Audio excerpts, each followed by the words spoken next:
Qu'est-ce que c'est un leader religieux?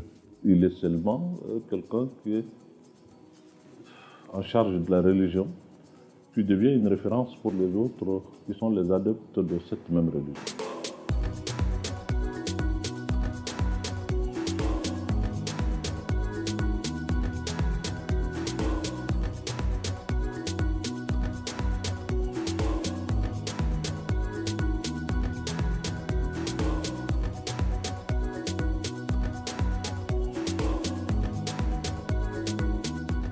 Les leaders ont toujours joué un grand rôle dans notre pays. Depuis l'avènement de l'islam dans notre pays, l'islam a cohabité avec les empires, les royaumes, et jusqu'à la colonisation, jusqu'à aujourd'hui. Les leaders religieux n'ont jamais cessé de jouer le rôle régulateur dans notre pays. C'est les leaders religieux en réalité qui parlent dans les foyers, entre la femme et l'homme dans leur foyer, entre les enfants et leurs parents, entre les voisins. Et chaque fois qu'il y a dispute ou incompréhension, les gens se réfèrent d'abord aux leaders religieux. Donc, ils ont ce rôle de stabilisateur, de régulateur dans notre société depuis des temps mémoriaux jusqu'à aujourd'hui. Ce rôle s'est cru, ça n'a jamais affaibli.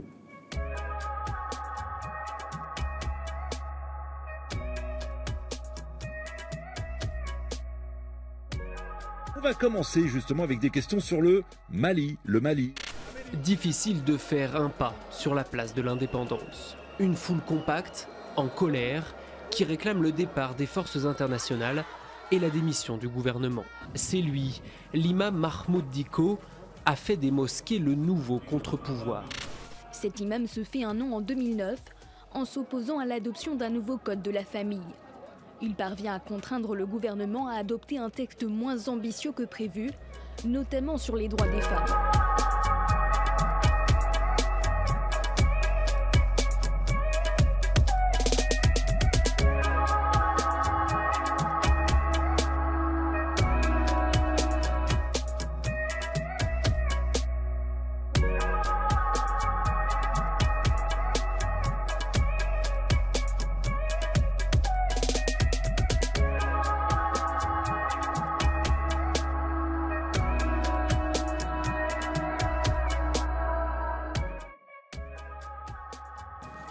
Iyad n'est pas un extraterrestre.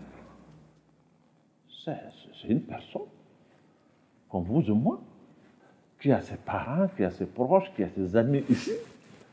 Et maintenant, il faut qu'on parle à Iyad pour qu'il n'engage pas notre pays dans une aventure sans issue, dans quelque chose qui ne le sert pas lui, ça ne sert pas l'islam, ça ne sert pas notre pays. Il a besoin qu'on le prenne par la main. Je ne pense pas qu'il soit lui-même conscient du danger dans lequel il se met. Et il va mettre notre pays au silence.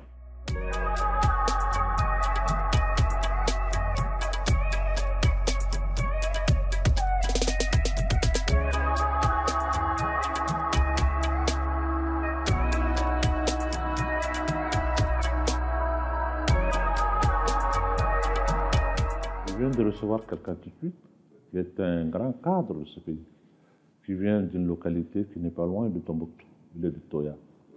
Ceux qui ont fondé nos villages là, nos ancêtres, ils sont sous la terre. Et ils sont où?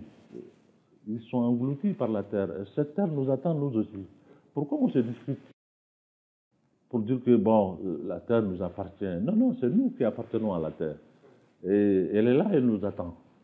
C'était un discours qui a été vraiment très fort, et je leur ai dit, est-ce que demain on va retourner à nos ancêtres pour leur dire qu'on s'est disputé à cause des portions de terre, que nous on n'a pas pu cohabiter ensemble, on n'a pas pu vraiment être là pour servir les autres comme on a trouvé nos ancêtres le font, entre le Touareg, le Peul, le Sorin, le Songhai et tout le monde. Nous sommes tous de cette région. Alors, moi, je ne viens pas à vous avec des fusils, je ne viens pas avec des sabres. Je viens avec ce qui nous unit. Le sang qui nous unit, la religion qui nous unit, cette terre que nos ancêtres ont partagée.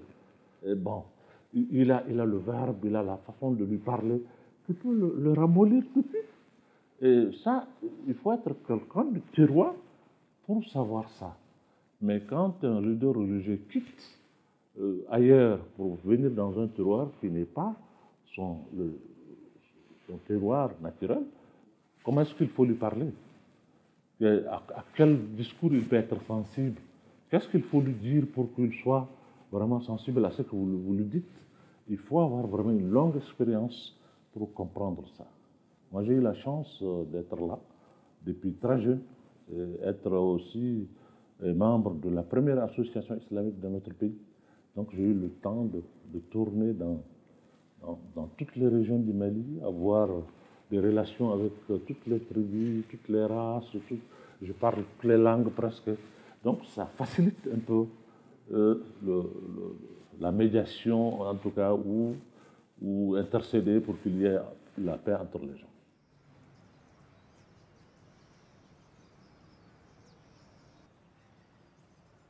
Et les fleurs, c'est comme ça.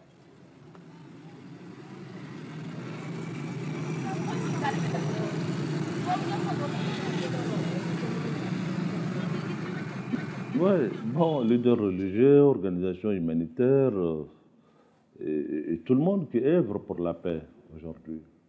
Nous sommes dans le monde, de façon générale, est dans l'impasse. Je ne sais pas, demain, après-demain, en tout cas, on est en train d'aller vers un nouvel ordre mondial qui ne dit pas son nom, qui est imposé par des situations souvent que l'homme même ne maîtrise pas. Avec ces pandémies, ces choses qui sont venues aujourd'hui, si les leaders religieux, les leaders politiques, le leader intellectuel de façon générale, si les gens ne se mettent pas ensemble pour regarder vers la même direction et sortir le monde de cette impasse, ben, je vois très mal l'avenir.